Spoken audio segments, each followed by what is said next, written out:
My name is Jill. I am 26 years old and I am a sexologist. I love being a sexologist. You're not going to find another person who loves their job more than me because I get to talk about sex all day.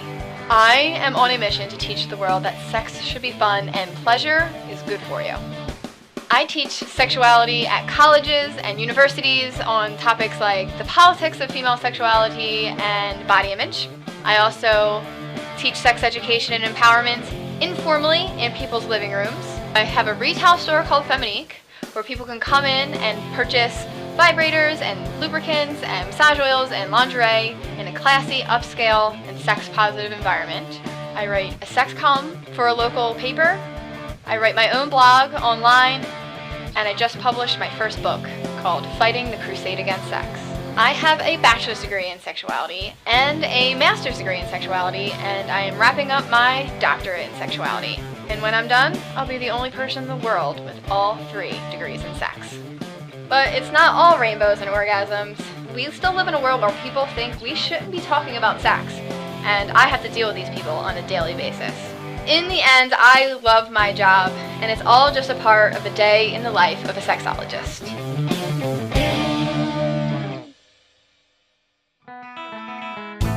This morning I will be speaking at the Poly Living Conference here in Philadelphia. It's an annual conference on polyamory. And I am having a whole plethora of emotions this morning. I'm on hour 67 of a 70-hour work week, and I woke up at 5 on a Sunday morning to come here and speak. And also I'm a little nervous because it's my first time speaking at this conference, but from what I know about the crowd, I am probably about 40 years younger than the youngest person who's going to be in my audience. And whenever I speak with older crowds, I always have a little fear that they're going to say, who's this kid telling me how to have sex or be a sexual person? The program that I'm doing this morning is called The Politics of Sexual Oppression, and I'm a little nervous about that also because it's only my second time doing this program. Thanks for coming out, everybody. My name's Jill. I am a sexologist, which personally I think is the world's coolest job. Sexology is something that I decided that I wanted to do starting at 15 years old when I realized that I was being oppressed, and the way that I felt that I was being oppressed is that I had my first boyfriend, and I had learned about sex, and then I learned about fallopian tubes. And so when we had the first time we were doing the kissing, which turns into the hugging, which is the rubbing, and the next thing you know, there's orgasm, I was like, what the hell just happened? And there must be something wrong with me because we didn't have sex.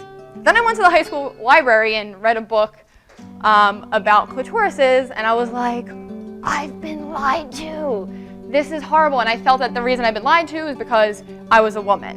And you can talk to children about what a penis is, because it has reproductive function. But to teach about a clitoris means you must be advocating pleasure. And I was pissed, and I was so livid. At 15 years old, I said, I will make a living out of teaching the world that sex should be fun and pleasure is good for you. So here we are. There's an activity I do where I give everybody little cards, and they have to line them up from something they're totally interested in doing sexually to not at all, versus they think should be totally legal and unregulated to be totally illegal and punishable by jail. And so we have a conversation about personal values versus the politics of sexuality. And then the ones for totally uninterested, we have having a same-sex relationship, taking Gardasil shot, watching a television commercial for erectile dysfunction, things of this, and the same one with the porno. So your personal ones, maybe some people like, some people don't like. So the reason I chose the particular ones that I chose, and I want to go through them, is because there were instances of all of these in the United States of America being fined or jailed for people for doing this, every single one of them. So the one, for example, about reading Anne Frank. I don't know if anybody saw that one. There's the Diary of Anne Frank was removed from school, and the school had all kinds of legal issues because a parent complained about her child reading the description of Anne when she discovers her vulva and describing, I don't understand how, what the folds of skin are, and she says, something about, I don't understand how a man could get in, let alone how a whole baby could get out. 13-year-old girl talking about this. Banned.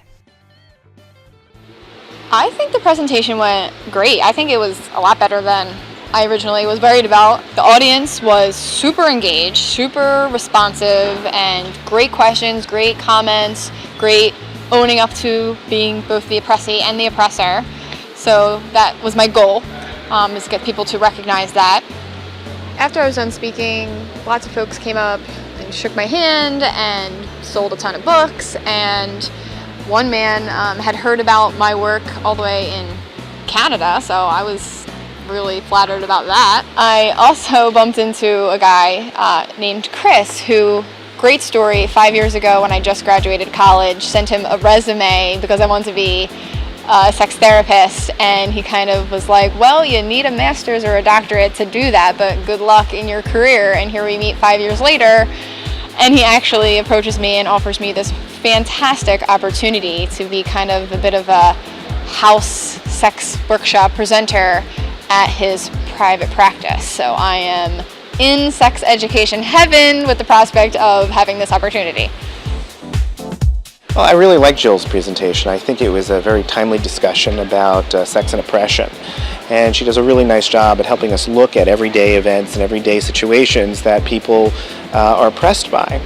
And what I really find very helpful from her talk is looking at the way in which we also may be oppressing people without necessarily recognizing that we're the oppressors at times too.